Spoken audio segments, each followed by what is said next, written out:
घर पर एसआईए ने रेड मारी है। दिल्ली ब्लास्ट मामले में ये भी आरोपी बताया जा रहा है। तुफैल की गिरफ्तारी के बाद घर में तलाशी ली जा रही है। इस वक्त की अहम जानकारी, जहां श्रीनगर और गांदरबल में ये छापेमार कार्रवाई एसआईए की जारी है। रेड फोर्ट ब्लास्ट से जुड़ा हुआ ये मामला है और इसकी तह तक जाने के लिए एनआईए लगातार छानबीन कर रही है। तुफैल अहमद के घर पर बट्टामालू श्रीनगर में ये छापेमार कार्रवाई हो रही है। इसी के साथ साथ नॉर्थ कश्मीर के गांदरबल में भी छापेमार कार्रवाई का सिलसिला जारी है।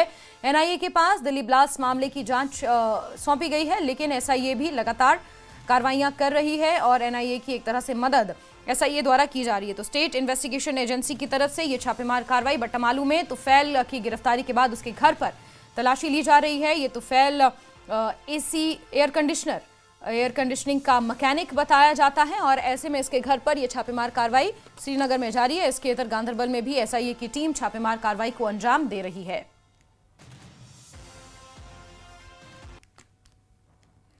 तो ये तस्वीरें सामने आई हैं।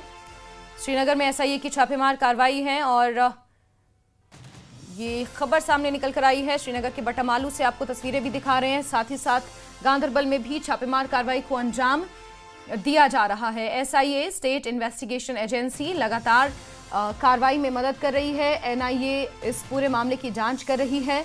दिल्ली में जो धमाका हुआ था 10 नवंबर को शाम 6:52 पर ऐतिहासिक लाल किले के मेट्रो गेट नंबर 1 के ठीक सामने डॉक्टर उमर ने एक सफेद रंग की i20 कार से ये फिदायीन हमला किया था और इसके बाद जो परत दर परत खुलासे हुए हैं, जम्मू कश्मीर से सीधा दिल्ली ब्लास्ट का लिंक जुड़ता है और ऐसे में जम्मू कश्मीर में भी ताबड़तोड़ छापेमार कार्रवाइयां और जांच की जा रही है।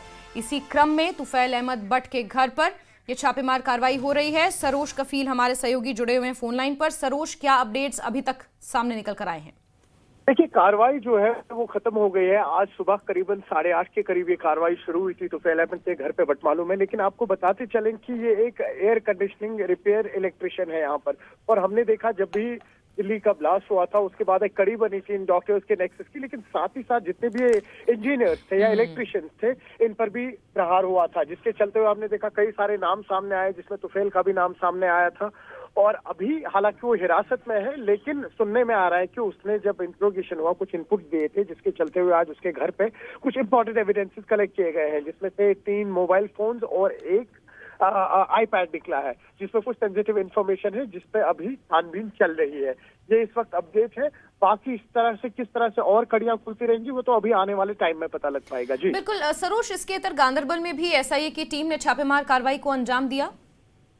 बिल्कुल बिल्कुल सही कह रहे हैं आप। गांदरबल में भी एसआईए की टीम आई थी, उन्होंने भी छापामारी की है। और अगेन मैं आपको कहूँ कि ये केस जो है दिल्ली ब्लास्ट का, उसी की कड़ी के चलते हुए अब मुख्तलिफ इनपुट्स मिलते हैं, जिसके चलते हुए आज सेंट्रल कश्मीर के गांदरबल और श्रीनगर में भी रेड डाली गई। वहां पे भी एक शख्स थे जिनके घर पे रेड डाली गई, वो भी ऑलरेडी हिरासत में है, लेकिन उन्होंने कुछ एविडेंसेस का प्रूफ दिया था, जिसके चलते हुए आज वहां पर टीम पहुंची और वो एविडेंसेस वहां कलेक्ट किए हैं।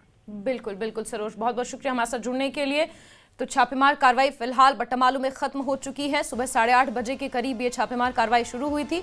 तुफैल अहमद बट, जो कि एक एयर कंडीशनिंग का मैकेनिक बताया जाता है, और उसकी गिरफ्तारी के बाद छापेमार कार्रवाई को अंजाम दिया गया। उसके घर की तलाशी ली जा रही है, क्योंकि दिल्ली ब्लास्ट में उसका नाम भी सामने आया था और कुछ इंजीनियर्स, कुछ मैकेनिक्स, कुछ डॉक्टर्स, इस तरह के तबके को एक तरह से रेडिकलाइज करके देश को दहलाने की साजिश थी, जिसका पर्दाफाश हुआ है। तो एसआईए की टीम ने ये छापेमार कार्रवाई की थी, जिसमें गांदरबल में भी छापेमार कार्रवाई को अंजाम दिया गया। जमीर अहंगर वकूरा में गांदरबल में ये छापेमार कार्रवाई की गई। इसका कनेक्शन भी दिल्ली ब्लास्ट से जुड़ा हुआ बताया गया है।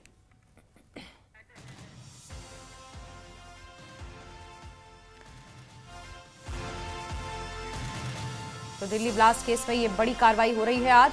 श्रीनगर के बाद गांदरबल में भी एसआईए की रेड पड़ी है।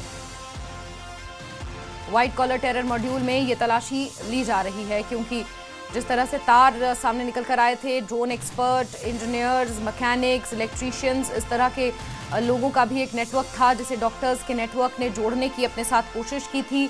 और ज्वलनशील पदार्थ, विस्फोटक बरामद हुआ था। तो कहीं ना कहीं ये पूरी योजना थी कि बॉम्ब्स खुद ही बनाए जाएं और फिर देश को दहलाया जाए।